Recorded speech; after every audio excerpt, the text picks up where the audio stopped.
Please silence your cell phones, hold all sidebar conversations to a minimum, and we will get started with People Process Progress in 3, 2, 1.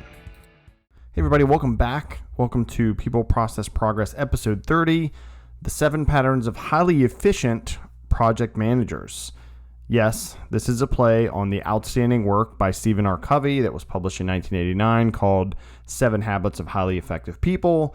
And I've seen direct rips of 7 habits of highly effective project managers. And that's cool. That's a good comparison. I wanted to do something a little different in the lines of the original podcast, but between the slides I used to host this podcast, how can we distill and make this easier for you, more effective, but actually more efficient, right? And so what's the difference? So instead of doing what everybody else did, I wanted to put my 2 cents on it, right? Because that's what we do as podcasters, but also spin some of those concepts, which again is great work from Covey, but also with emphasis on more than creating habits and being effective, but also efficient. So, you all know by definition, but they're used interchangeably sometimes, but effectiveness and efficiency are not the same. So here's some definitions that I looked up. And effective and efficient both mean capable of producing a result. This was a good kind of summary statement from learnersdictionary.com. I'll link to this in the show notes. But from Merriam-Webster, Webster's dictionary for a long time has been the authority, right? So effective is producing a decided, decisive, or desired effect, right? So effective people. Efficient, Merriam-Webster says, .com, and again, I'll have the links to this. Capable of producing desired results with little or no waste, parentheses, as of time or materials, parentheses. So think about that as project managers. We are always trying to save time, materials, right? So schedule, cost, scope, quality.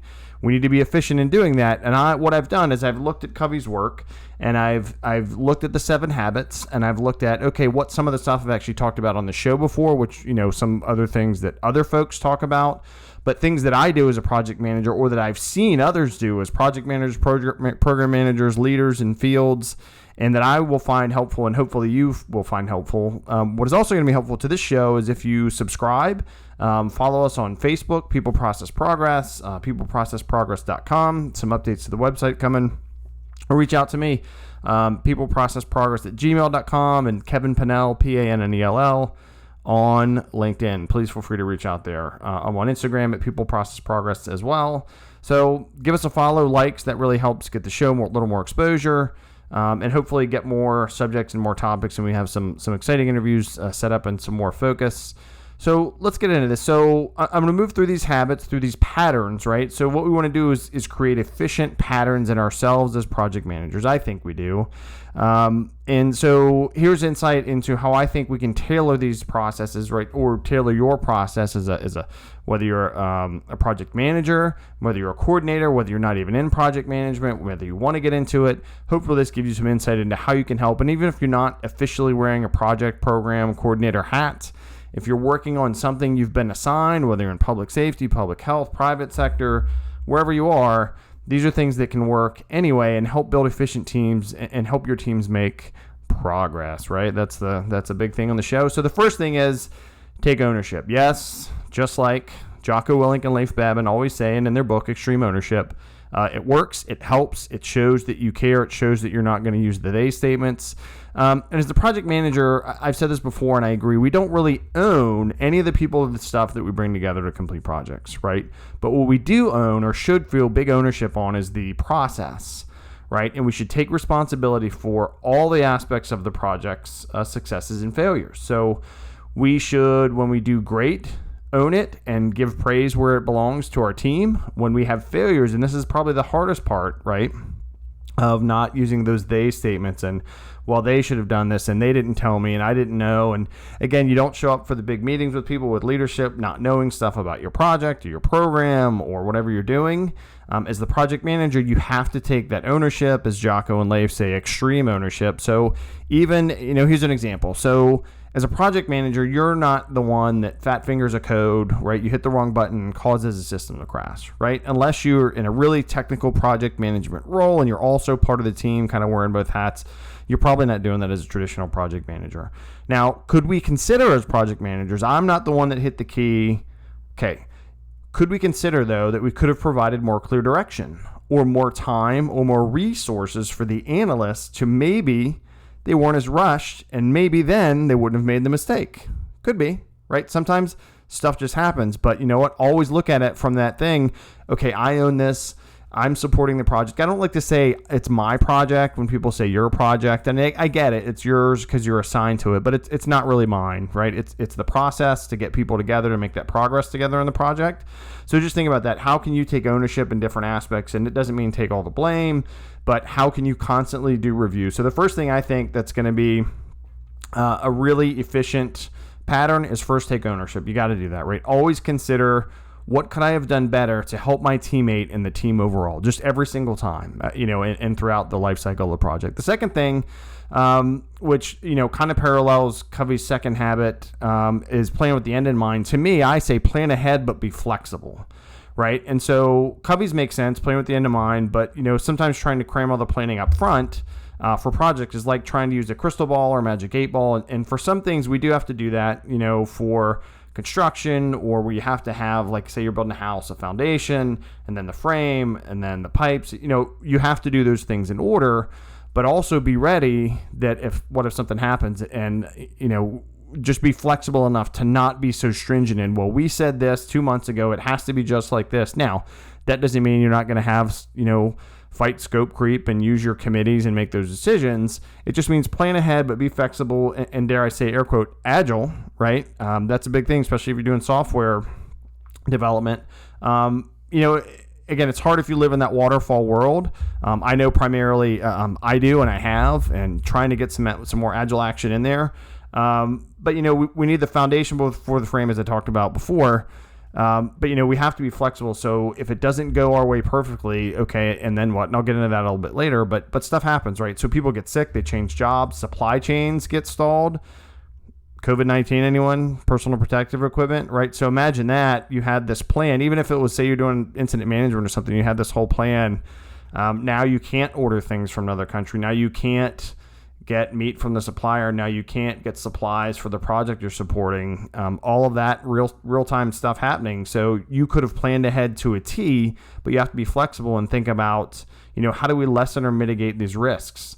What does that lead to? We've talked about it here before. Contingency planning. Did you contingency plan, or are you able to do it quickly on the fly? So remember, we like to use that pace planning. So have your primary plan. It's sunny. We got all the people and the stuff we need, all the time and the money.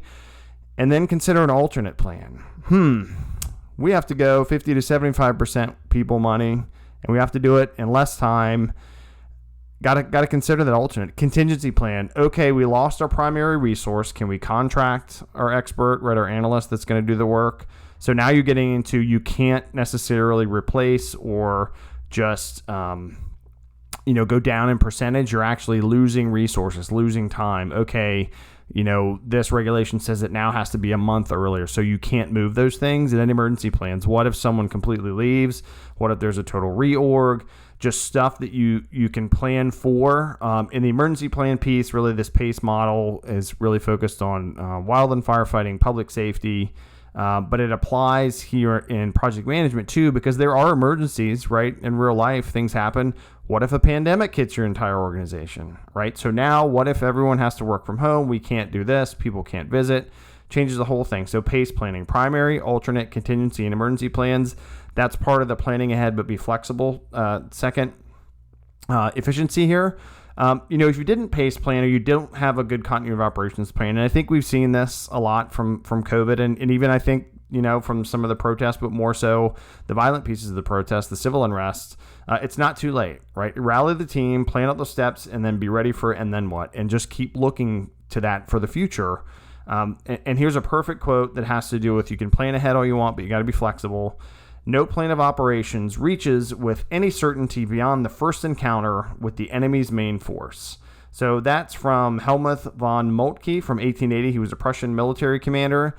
Most of you, if you kind of recognize what I said there, often quote that as no plan survives first contact with the enemy, right? Similar, Eisenhower. Plans are useless, planning is everything, right? So it's all about put the plan together, but once you do that, and again, for me as the planning section chief, my whole thing was get the incident management team, the public safety folks together on a process, make sure you get a good process going, relationships, we have good tactics, safety, all that good stuff. And we do want to put it in a nice looking plan document and all that stuff. But I know as soon as I hit print, as soon as I send it, as soon as it's PDF, it's messed up, and we just got to be ready to adapt. So my second way for people of the 7 patterns of highly efficient project managers is plan ahead but be flexible. Number 3, so let's identify issues and set objectives, right? This is definitely a carryover from incident management, but I use objectives in every single project that I support. The issue piece, so all projects are pitched and bids are placed, right? Contracts are signed, resources are put in motion to solve some sort of issue, right? Something, whether it's we got to improve organizational efficiency, provide a new non-existing service that we want to have, improve something that's in there, improve the life for our customers or our patients, et cetera, et cetera. But there's some issue that's there, something. And so as such, project teams or perhaps even organizations should clearly define what issues they're trying to solve. So it's not exactly for the PMs out there, project managers out there, or program managers, or anybody in that world, coordinators.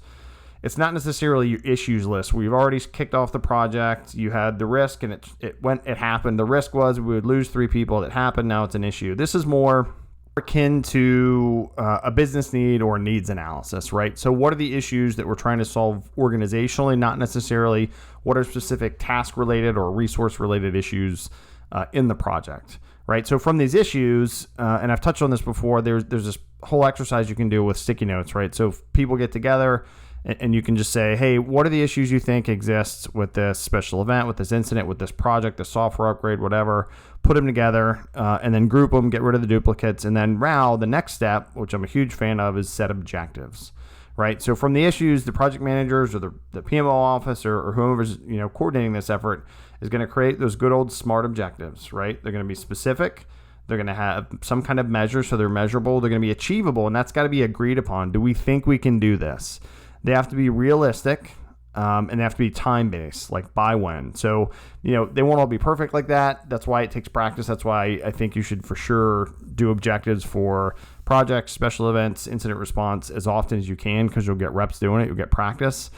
This, if you've listened to the show before, and if you have, thanks again, is the first of the foundational 4 is set SMART objectives. So I've said that about a zillion times, but it makes a huge difference. So leadership or command approved objectives. So for project leadership is what your sponsors, right? Your business owners, or it's command if you're out in the field doing stuff like that. So it serves as the team North Star, right? So everything, all the tasks, all the tactics, everything that you line up under these need to align with the objectives, right? If the scope or the work that you're doing isn't aligning with the overarching objectives, then you need to pause and ask yourself, do we need to consider a change, and do we need to realign that work?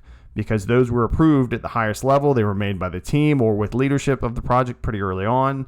And that sets the tone to say, hey, everyone, here's what we're all focused on. Here's where the objectives we're all trying to make sure we meet. So again, if your compass is kind of straying off north of those objectives, we need to take stock in that. So we are taking ownership, which is our first pattern to be highly efficient project managers. For the second thing, we're planning ahead and being flexible. We have identified issues and we've made those objectives, those SMART objectives, right? For number 4, Covey looks at win-win. I say don't let perfect be the enemy of good, right? And I'm all for win-win, but it's my 2 cents that often that's not possible, right? And read Covey's book. It's the 4th of his habit.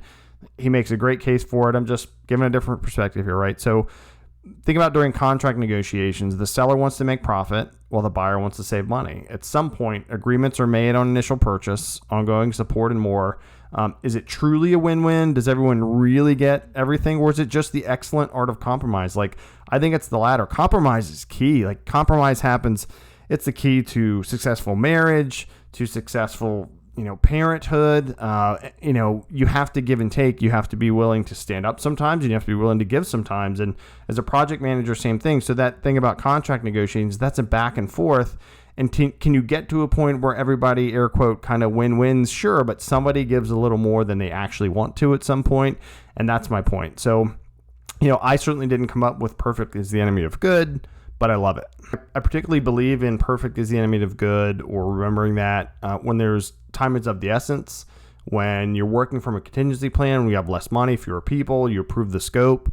Especially COVID-19. I actually had someone else say that on the team that I was on the program I was working in.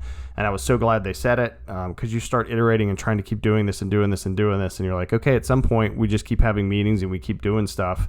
And at some point you got to pull the trigger. Hey, is it good enough to meet the solution now? And then we can put together a proper kind of more thought out, more plan ahead, but dynamic plan down the road. Great, let's do it.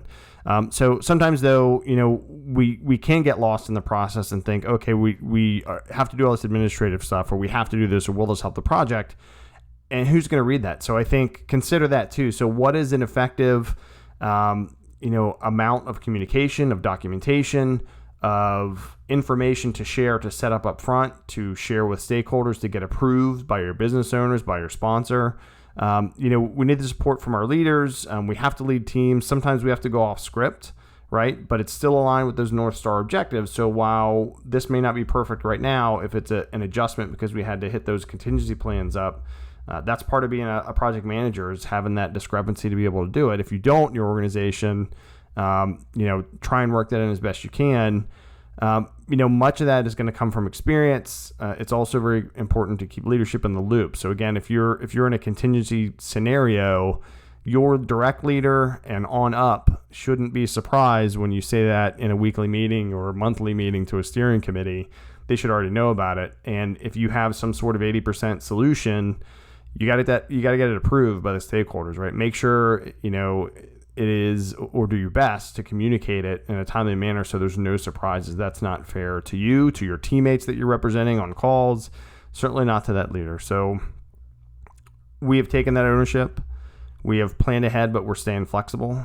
We have identified issues and set those smart objectives. We are understanding that we cannot let perfect be the enemy of good, because we are going to adapt these 7 patterns of highly efficient project managers.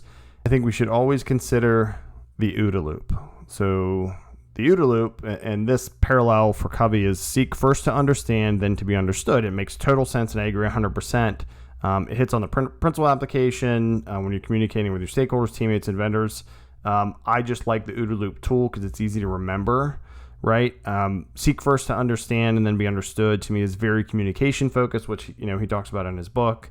And it makes sense, right? If you're a good conversationalist, if you want to show someone you care, you're going to listen more than you're going to talk. You're going to be listening, not just to respond, to actually, ask the question about what the person said. I kind of touched on this too when I did the episode 26 of the show about crisis intervention team training. Listening to someone, letting them talk without just saying you understand or this or that is hugely important to de-escalate. It's also hugely important as a project manager. You are going to de-escalate stuff, right, as a project manager. But in this instance, the OODA loop, and why I think it applies and is a great pattern, the 5th pattern here to be more efficient as a project manager, is one, it was developed by a fighter pilot in the Korean War, and you want to talk about not having time to think when you have to have this system and you just do it. So if you don't know what the OODA loop is, it's very popular in public safety, in the military. It's been in some leadership things, many actually, because it works. Why propose it? So OODA, or OODA, stands for Observe, Orient, Decide, and Act. Right? I mentioned it's a methodology that a successful Korean fighter pilot, American fighter pilot in the Korean War, came up with. It was a way when he was fighting against other people flying jets trying to kill him. How do I look and see how do I see what's happening by observing? How do I orient myself? How do I decide what to do and then act, right? Because you don't have time. Well, so how does a project manager do that? So when we first join a project, we may or may not have been involved early, like in the initial request for proposal, RFP or RFI, request for information process, or the intake process if you have one. When we're not, when we come in, then it pays to observe through handoff conversations with your leader, with whoever assigned us to the project, or shortly thereafter your sponsor, your business owners, whoever is going to be key to give you that background information. If there's already a leader in that office, the vendor when they come on, if they come on early, through this observation, we will begin to orient ourselves, right, to who's who in the zoo, as they say. So who's who on the team, who plays what role, what's the dynamic that you can observe so far. And again, that's another dynamic for us as project managers, right? A lot of us are remote. And if you're not remote, there's masks on, so it's different body language. But, we're doing this via web conferencing calls. But, you can see, like, what was the bidding process like? Who's familiar with the vendor? What are the estimated resource needs? How accurate do we think they are? How many people and hours and stuff do we need? Do we begin to feel at each other as teammates, personality, styles, build the relationships, right? That's orienting to your people, to the folks you're there to support and get through the process, right? That's huge. And we're often, as project managers, put in positions to make decisions, right? But there are rarely any decisions we should make in a vacuum. So this is where kind of the decide in the OODA loop is a little different for us, I think. We're not alone in a jet in the air. We are in an organization in the room or on the call. We may be alone as the representative for our project management office or IT or whatever, but we're not totally alone. So if we have observed, right, our new project environment, if we have oriented ourselves to our objectives, our teammates, and the schedule we're moving towards, then we will be better positioned to influence decisions, or if the situation does dictate, to not lock up when someone says, "Hey, Kevin, what should we do?" and go, I don't, it's not wrong to say I don't know, but you don't want to lock up. If you don't know something, but you want to be part of the decision, I don't know, let me find out more about that, but here's what I think based on what we have so far, right? So you do want to be the one to decide on a project's key decision. Now, sometimes it's not your decision to make, but you can help steer the team to the decision that is probably the best outcome without, spoon feeding the answer. And so that's how you often may have to decide on, yes, this task is good. Yep. If you, the person who's been entrusted by your resource manager, by our leaders to make the decision on the testing plan, we don't need to go back to the same 5 people and ask them that every week, right? It's not as efficient. And we've all been entrusted to do that, right? And so as a project manager, you can help people's comfort level with their decisions, how they decide, or queue up, the decisions that are going to help us move forward. And then acting, I've touched on this concept, that of the time wedge, so as time ticks away, think of a triangle that's open-ended on the left and the points down to the right. We start to lose options, right? So time goes down, options, get smaller. Certainly, for crucial conversations we don't have, or if we don't know, how to say things when we don't escalate project needs sooner rather than later, as the clock ticks on time, we have, assigned resources, because we can't keep the same people forever, right? Just because, our project's lagging behind. And if we think we can, we need to re-up the resource requests and have those conversations with their managers and with them and do all that. And so we're losing decisions. We're losing our ability to, have options. And so we have to act, right? So project managers cannot be successful if you're afraid to act. I think that's a pretty direct. I don't think it's bold, because I think it's true. If you're not willing to act on behalf of your team, your project management office, what's the right thing to do, what's the best thing for everybody, just to do something, even if it's escalate, even if it's have that tough conversation with your resources having a tough time, you just have to be able to act if you're a project manager, right? So we are rolling as project managers. We are developing 7 patterns to be highly efficient project managers, because we have first taken ownership. Secondly, we've planned ahead and we're flexible, right? We have identified issues and we've set those objectives that everyone's going to work toward as our North Star. Fourth, we're not going to let perfect be the enemy of good here. We're going to do our best, but understand it's not going to be perfect. We're going to consider the OODA loop that's going to help us, observe what's happening with the team, with the intake, who's who. We're going to orient ourselves. We're going to, help make decisions or make some decisions, and then we're going to have to act, or we're going to have to get the team to act. The 6th of these patterns that I think is huge is to develop the team's operational tempo, right? And so Covey calls his 6th habit synergy, which is cool. And why couldn't I just say that? It's shorter, right? To me, though, team operational tempo fits project management better specifically. Do we want to be synergistic in our relationship with internal and external partners? Yeah, absolutely we do. Sure. But to me, it's more than that, right? What is operational tempo? And here's a definition from pattern-based approaches for organizations agility. And again, I'll link to this, but I thought this was a really good one. It's a focus on disciplines, activities, technologies, and resources that gives organizational leaders the mechanisms and controls they need to understand how to enable consistent and repeatable organizational change in response to changing patterns, right? So I think that defines it great. That's operational tempo. So that means, hey team, we're going to meet every week. Hey program manager that I'm working with very closely on the project, we're going to meet for a short catch up, make sure we're on the same page. Hey leader, hey whomever that your organization wants you to meet with, or that you think you should meet with, you're going to act on setting those meetings up, those conversations, build those relationships. To me as a project manager, this means establishing the team's battle rhythm, right? I'm using all these militaristic sounding things. And again, this is to me the perfect crossover that I've talked about the whole time I've been a podcaster, from doing Between the Slides, incident management focus, public safety, to this show.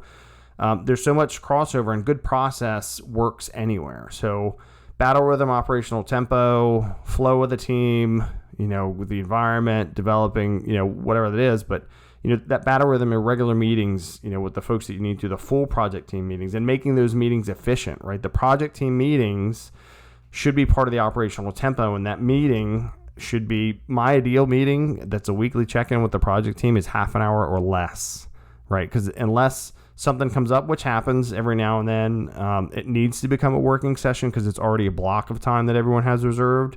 Then, every now and then, sure, but every week it should not be a working session, because there should be conversations happening between the weekly check-ins, right? So the best option there, I think, an operational tempo, is when your team kind of starts self-driving, right? When it starts to self-organize, self-drive, and your analysts or your experts on the team say, hey, we're going to go meet and talk about this policy. We'll let you know. And you're in the loop and you're good with it, and you can let go of that, right? Because you're project manager. You don't need to be involved in every level of every single meeting, of every discussion that happens on your project. You just got to know what's going on. You got to be there to clear obstacles. You got to be there to help folks. But you're not the one that's going to decide what code to use or how best to pull this data or what policy this does or doesn't, right? Your job is to pull those people together and help put together the best solution, that you can get. And so, in short, the operational tempo, it sets the pace for how the team should work the tasks, right, tied to those objectives, and how often to communicate with one another. And it defines how we'll achieve success together, right? So what are we looking at? How do we do this? We talk to each other. We have to have good communication. Again, challenge, because everybody's virtual, remote, whatever you want to call it. We're all using the internet like crazy, webcams, that stuff, but we got to talk to each other. We have instant messenger options. If you don't, look into those. And we still have phones, right? Phone calls still work. We're still going to do that planning ahead, but with flexibility. We're going to let everybody know, hey, everyone, here's the team structure. Here's our objectives. Here's all the stuff that goes kind of in a charter, and I've talked about that. Look at that in previous episodes, and but we're going to understand, this could change. But here's kind of the framework that we have right now. We're going to make everyone has access to the systems, right? So that's a practical consideration as a project manager. If you've set the operational tempo, or you've agreed on it with your business owners and your program manager and your sponsor to say, hey, we're going to meet weekly. All the updates will be posted in our online system. We'll send out once a month, or if the project dips into, a red light status or something like that. But that's part of the thing too. And so you need to make sure everyone has access, because as you all know, if someone goes to look at that, particularly a leader or somebody else, and they can't get in there, it's, kind of a pain in the butt, and you may have lost somebody, and they'll say, hey, we'll just email that. Right. And so, that's organizational preference. My personal preference is, if we have it online, if it's more real time, near real time as can be, that's the best place for people to go. Let's just make sure they can get there and they know where it is. And does everybody know the project's why, right? So if you're setting the tempo, we've taken ownership, we're planning, we're being flexible, we're OODA looping, and we're working together really well, because we all know perfect is the enemy of good. Everybody also needs to know why. And the objectives will cover some of that, but some of those objectives are also going to directly impact tasks and the work breakdown and all that stuff. But what's the difference we're trying to make? We're trying to improve patient outcomes for older patients that have this, or we're trying to make this system more efficient because it's going to help, people live longer, or whatever it is. But the actual why, and again, I've mentioned him before, check out Simon Sinek. He defines this way better than I have. But it's not just the what are we providing and how are we going to do it. It's really what's the thing we want to have everybody looking towards that's going to make a difference in their lives. And so that's part of, to me, the tempo, right? Everyone knows we're going toward that. It's the A and ADCAR, the awareness piece, right? So again, I kind of summarized. So we're developing an operational tempo. We're starting to work together. This last one, so Covey says sharpen the saw. And again, I totally agree with that. I say and call that this seventh pattern, iteratively design yourself, right? Because you are doing all this stuff for the team. You're doing all this stuff for your organization. You got to look at yourself. Here's a definition of that. And my wife had the same question. She was like, what is that? Iteratively design yourself. So you can think of iterative design process as a continuous cycle of prototyping, testing, and making adjustments and refinements. And this is from enginist.io. I'll save this link as well. Magugu Fu was super strong. But I like that, right? So you are a prototype. You're whether you're brand new as a project manager, whether you've been in the game for 15, 20 years, programming, whatever you are a prototype that's always changing. You're testing. Does this technique work? Did I talk to this person well? I'm going to adjust because I didn't do this on the other project, but I'm going to keep doing this because of the other project, right? So it's similar to sharpen the saw, but it involves personal care for sure, but also professional adjustments, right? Improvements, as they say. And I'm going to do the old, jiu-jitsu quote here, learn from losing, right? And that's a quote from there, you're not losing, you're learning. So that's something too, right? Again, projects aren't going to be perfect. That's fine.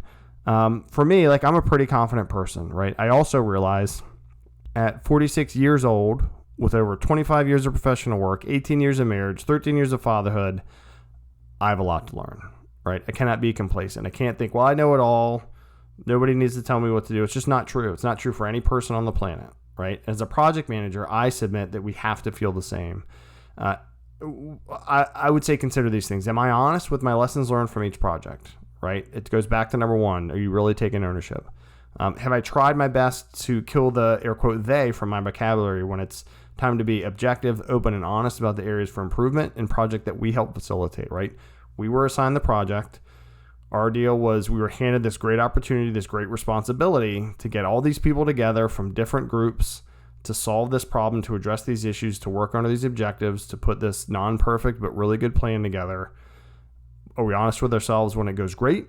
More so, are we honest with ourselves when it doesn't? So, do you look toward your future? Are you looking at what space you're in? Do you want to stay in that space? I'm in IT healthcare. Do I want to stay here? Want to go back to public safety? Who knows? You're always looking. It doesn't mean you're not committed, right? But what sector or space, as we say, to sound more like grown-ups, the space, do I want to work in? Can my skill set take me to any space, or am I too specialized? Am I not specialized enough?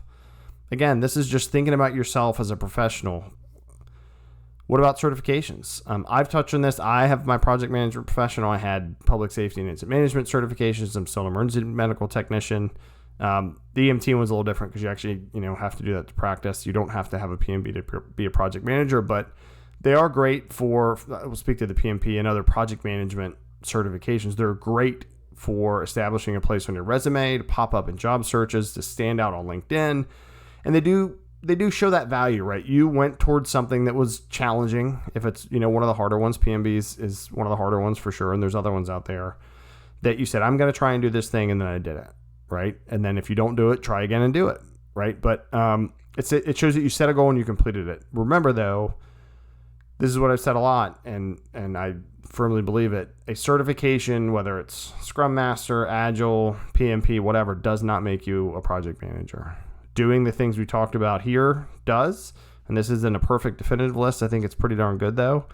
But just remember, because I see a lot of folks that want to bridge from non-traditional, as we say, project manager roles into project management, and they think the first step is to get your PMP.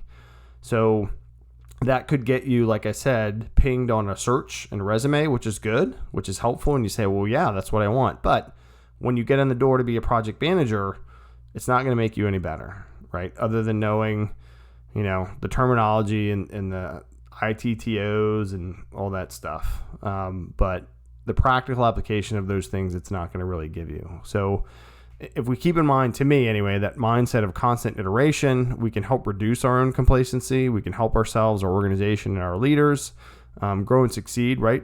Help make progress, and we'll be more efficient people and project managers along the way, right? So this one, this iteratively design yourself isn't just for you as a project manager, it's for you as a person. And if you listen to the show, I would be remiss if I didn't also mention, and totally agree with Covey, that project managers need to, air quote, get after it, right? And he didn't use to get after it. I use that. You have to do some sort of exercise, right? It will make a huge difference in your life. You don't have to, I guess, but I would highly recommend it. Physical exercise of some sort will no doubt help you in your job. A morning workout before the kickoff meeting will invigorate you and get oxygen flowing to your brain. A nice walk after work will help the stress of the day fade away. Consider jiu-jitsu, right? I've only been doing it 19 months.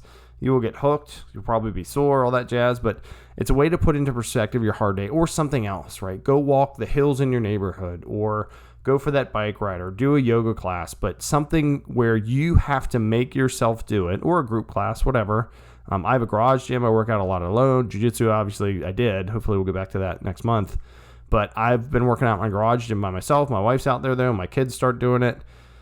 It will make a huge difference. It will help you, no doubt. It will help take the stress away from the day, and we need that. We have so much stress these days, right? So with that, thank you all so much for taking the time to listen to this. There's a lot going on in the world, in America. For listening to me take Covey's habits and consider some patterns, right, that project managers, I think, can grow to follow themselves and lead their teams to success. So to me, an equivalent, I think, is we got to take ownership as project managers first. We got to plan ahead, but give ourselves and our teams and that flexibility. We need to identify issues and set those objectives. We cannot let perfect be the enemy of good, especially in times of crisis. We need to, fifth, consider the OODA loop. We need to develop our team's operational tempo. We're going to help set the pace and the tempo of how we communicate, how often, what leeway we do or don't have or get or something like that. And the seventh one is, iteratively design yourself. We're always a work in progress, professionally and personally. And so, get after it. Thank you all very much. Again, if you haven't subscribed, please do so on whatever platform you listen on. I look forward to providing my 2 cents more, but more so some of the interviews we have coming up in the near future.